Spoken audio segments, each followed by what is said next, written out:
Standard control panel on Soco MC-360NFA. Amp gauge or meter. Your setup for number of parts you want to actually make. The bottom is the number of parts you need to cut in green. The top is actual cycle or cuts made. You got an interlock on and off. Machine needs to be on off whenever you are setting up or going to be any adjustments on the machine. Saw indicator light green always has to be on to be able to open up the door. It's got a magnetic latch on the main door which interlocks, and that has to be on to be able to open the door. The door will not open unless that light is on. Here you've got a red cycle stop. Your button here for automatic, single cycle. Obviously your power on. Then you got your knob here for manual operation, pointed toward the hand, and then you move it over for automatic. Obviously emergency stop, and then you've got a number of indexes you want the machine to do. One index, two indexes, or three indexes. It's a 24-inch stroke. If you need a stroke longer than 24 inches, obviously you do 2 strokes, 3 strokes if you need longer length than 24 inches. So again, run test run needs to be on test run to make any adjustments, and then you run or change it over to run for automatic. On here, this knob here, you're able to make a movement on your head. You could bring it down.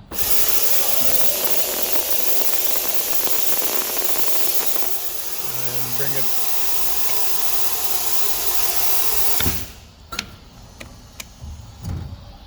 bring the head back up. So here you bring in your feeding vise, bring it out, bring it in, open and close your vices on the machine as well. So pretty much simple type setup in regards to setting up the controls there. So on this display here, you've got it set up where you could either change it over from inches to millimeters. You've got a push button on there for mode. The mode, if you hit the mode button on there, it'll change it between millimeters and inches. On the display, you could change when you calibrate the machine.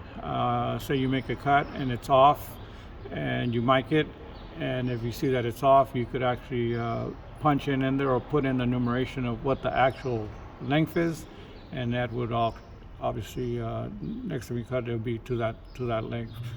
Making the adjustment on your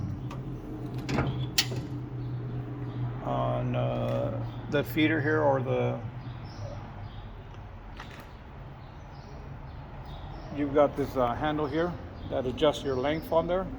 You've got to loosen up these 2 bolts here and here, and once you loosen those 2 bolts, you're able to make the adjustment on this knob here to the length that you want, and obviously it will display it on your length here, the length that you're going to try to cut. Again, if it's off, once you make your cut, you mic it. If it's off, you could change the actual what length you're getting on there, and it'll be on. So machine will go out already with set to the correct length, so there will be no issues in regards to the cut length on that. So